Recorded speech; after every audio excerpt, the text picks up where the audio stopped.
All right, guys, welcome to the news, the Drag Driver Pete news presented by Summit Racing for the end of May. Just a few things before we bring in, again, I want to thank Lee Craft for kind of putting this together and Matt Lang for having a place as cool as McKinney Corp for their routes. This was the first route stop of Back to the Streets. And again, like I said earlier in the show, I don't think we've had a route stop owner on the show before, so this will be kind of fun. But this one's a super cool one. Murf is a former Nitro Funny Car racer, has built cars for, as Lee says, legends of the sport. I mean, guys like Don Garlitz, Prudhomme, Bernstein, and a ton of others. Several cars are already in museums, so that's kind of neat. And then, of course, they have a race car side and a full industrial side, which I'm sure we'll talk about here in just a minute. And they've been in business, are you ready for this? 45 years building cool stuff. So super cool. So with no further ado, let's bring in our guest for this morning, Mr. Murf McKinney. How are you, sir? Good. How are you this morning? And we're doing awesome. I'm excited to do this. We typically focus here at Drag Driver Pete on, street cars. So the builders we've had here are, people that build typical cars that go, 6 seconds in the quarter mile to, 13 seconds in a quarter mile, but your stuff that you build is way faster than that. Yeah. It's been a progression over the years, and they're not slowing down. No, not at all. And anytime they make a change to, some safety rule or try to slow them down, it seems like it's only for a couple weeks, and then they get it figured out and they make all that power back up. Yeah, you're exactly right. Yeah. So kind of walk us through a little bit of history. How'd you end up in such a, I don't want to call it a niche, but it kind of is, right? I mean, if you're doing Nitro Funny Car stuff, that's a pretty small group of people you're building cars for. It is. It's a very narrow vertical market. I grew up, my oldest brother had a dragster. He had several dragsters, so I hung around him when I was a kid, went to the races and hung around all the local drag racers. When I was 16, I had a 32 Ford Altered that I had gotten completed except for the rear tires, which I couldn't afford, so I had to sell it. At the time, I was working at Dairy Queen to make money to buy race car parts. Nice. And then I got a job at a truck equipment shop and bought my first car in 1973 from Joey Rigo in Chicago. It was an injected fuel funny car, turnkey, with a fire suit for $4,500. Oh, my gosh. Yeah. And we matched raced that around the Midwest here. And every Monday morning, I'd go to the bank and pay down on my notes I borrowed to buy the car with. And it kind of evolved from there. I then had a fuel car later and drove for some other people and worked for some other people. And I thought I could build a better mousetrap. And so in 81, I quit my job, gave up that paycheck, and worked for free for 2 years to get the business started. Yeah. And I wrecked the first car that I built, and that probably sold more cars for us than anything we ever did. Wow. And I was racing with Bernstein and Prudhomme and all those guys, and they slowly started to come over and have us build cars for them. One time, we built probably 80% of the top fuel and fuel funny car field. Wow. In 08, we were delivering about 1.5 cars per week over that winter. It was insane. That's wild. Wild. Yeah. Then the teams wanted to start building their own cars, and we actually went down and helped them set up their jigs and got them going to show them how to do that. And everybody said, "Man, you're crazy." Well, there's not a lot of money in building the race car itself. You can't get paid the amount of labor it takes to build a car. It's a ton of labor in building a car. But they all copied our stuff, which was fine. So all the parts and components are still the same, and they buy all their parts and components from us, and we could do it with less people. So it's actually a better business model for us. Yeah, for sure. Get them set up and show them how to do that stuff and get the jig right, and then sell them the parts that it makes it easier for them. I mean, they're not having to make it, and they come to you to buy the stuff. That makes sense. I like it. Yeah.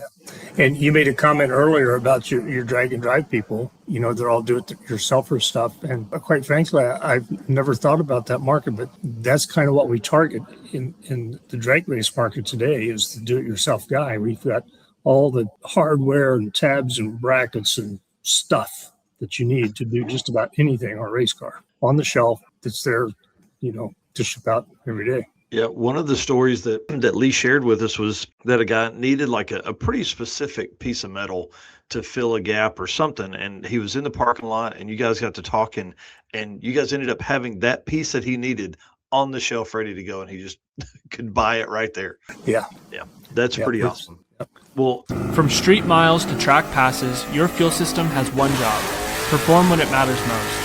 At Dtorx, we engineer high-performance fuel systems built for the demands of drag and drives. From injectors and fuel pumps to filters and regulators, every component is engineered to be reliable and consistent under real-world conditions. Whether you're chasing a personal best or driving hundreds of miles between tracks, Dtorx delivers the fuel system your build requires. I grabbed some pictures. Lee did a great job of grabbing photos from the day, so I wanted to kind of go through. But this photo here kind of shows the level of cool stuff that ends up in your shop. I mean, I don't even know what this stuff on the left is, but I like it and it's shiny. So It's all made in America.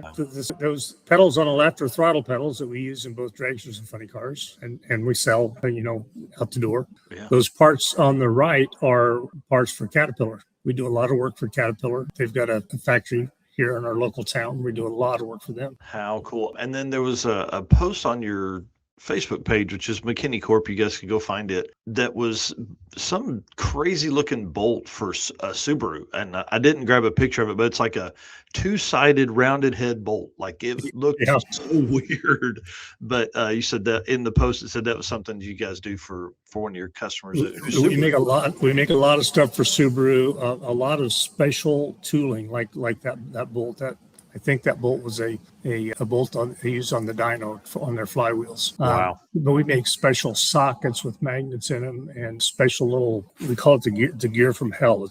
It's a open-sided socket that goes over the brake line, and it's got a gear on the outside that they have a tool that torques it into place. But if that little tool spreads, they get an inaccurate torque reading. So they had specified the material initially, and they still were flexing. So we made them out of, I think, 8620, and they still flex. So I'm thinking, what's the baddest material we've got we use in racing? So, well, 300M. So we made some out of 300M, and they haven't bought any since.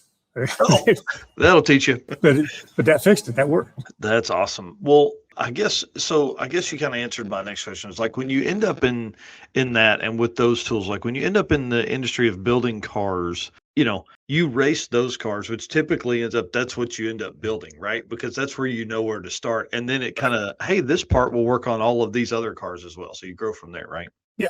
That's awesome. And I got to say that we talked about the motorsports being a very narrow vertical market. So because that's the business we were in, we had to learn how to get in and get out of jobs, small jobs efficiently, because what you build for a race car today, you're not building 6 months from now because it's evolutionary and changes so rapidly. So we had to learn how to get in and out of small jobs efficiently.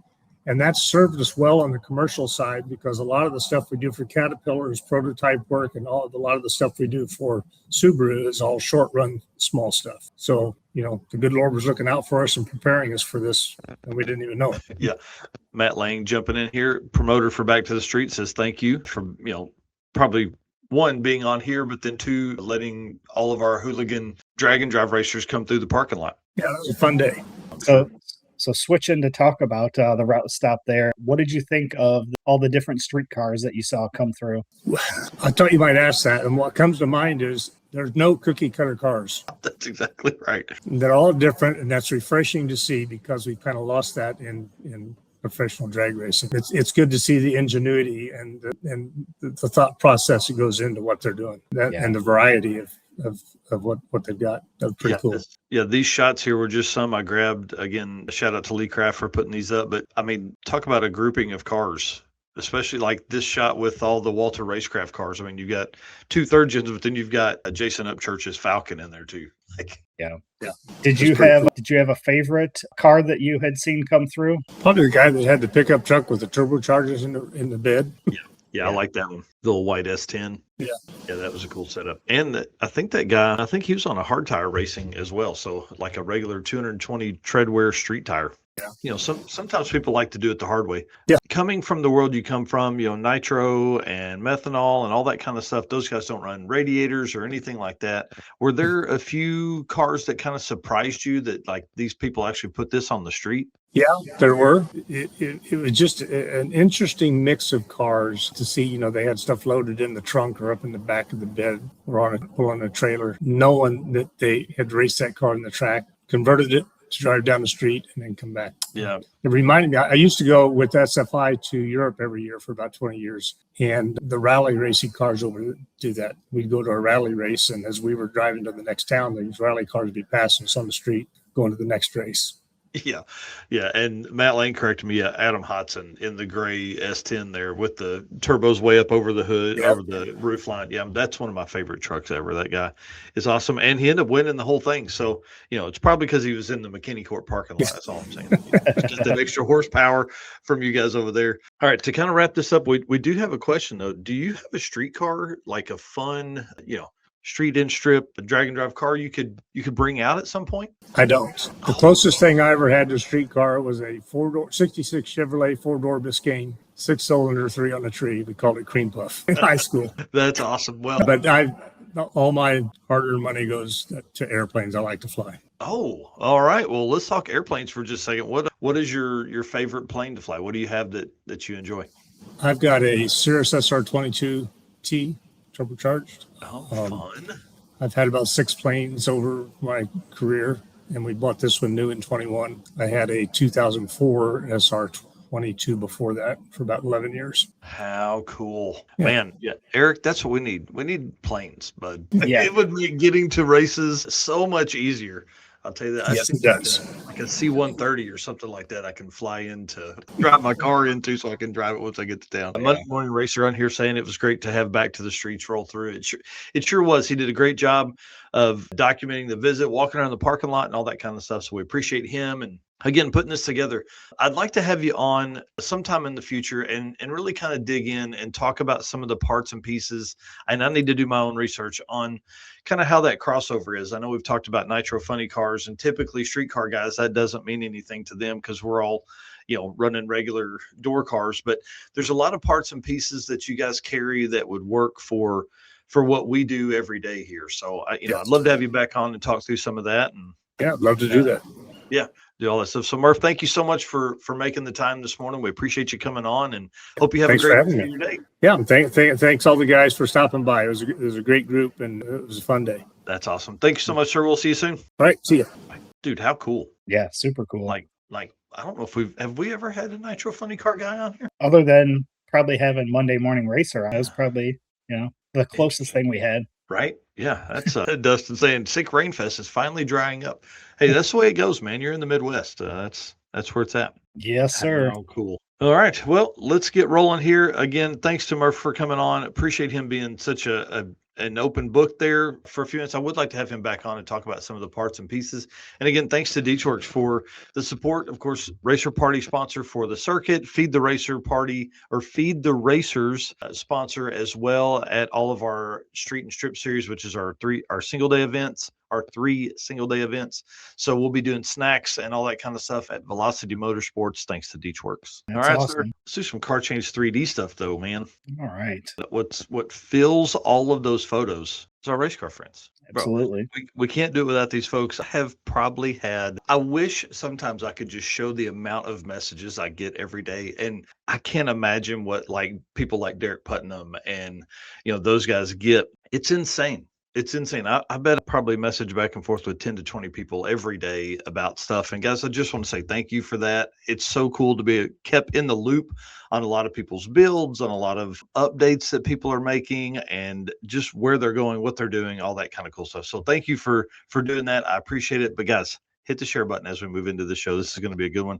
And of course, our sponsors, man, one of our sponsors, Tommy Dupree at Summit Racing out there today at Drop the Hammer. So freaking cool. So guys, if you're doing some shopping, hit these folks up. Summit Racing, of course, they've got everything that's probably listed below. All these sponsors below, I think, have stuff at Summit, except maybe 2 of them. So it's pretty awesome.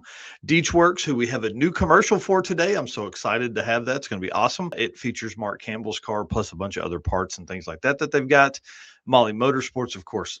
Big shout out to Adam. And these were like our first, I would say, big time brand sponsor that came on board. So big shout out to Molly. They've been here since the beginning. They are some OGs. Driven Racing Oil, who is at Speedfest today. They're probably also at 3 other places across the country. Man, if you need your stuff going around, you better get your oil now. Get it from Driven. DDR10 discount code on all stuff. Howard's Camsicore, Luke B over there, valve train specialist. If you need your stuff to make power, Luke B's your guy. J-Wire Solutions. If you need your stuff wired or plumbed, he's your dude. AFCO Racing Products, not just suspension pieces, but that's what Eric Saffel knows best. But they also have a ton of cooling brakes and all that kind of stuff. Cooling and brakes, not cooling brakes, cooling and brakes. Performer built transmissions. Dude, they put a 4L60 in the sevens. Like, I don't think I have to explain anything else on that. Car Change 3D, who we're going to feature later in the show. A bunch of new products over there. Super cool. And then Low Dollar Motorsports, of course, in conjunction with a lot of the AFCO stuff. You can use that Low Dollar Motorsport sensor and just keep your car, I guess, all the data. Data is important these days. And of course, PowerTube TV and Racing Junk Classifieds.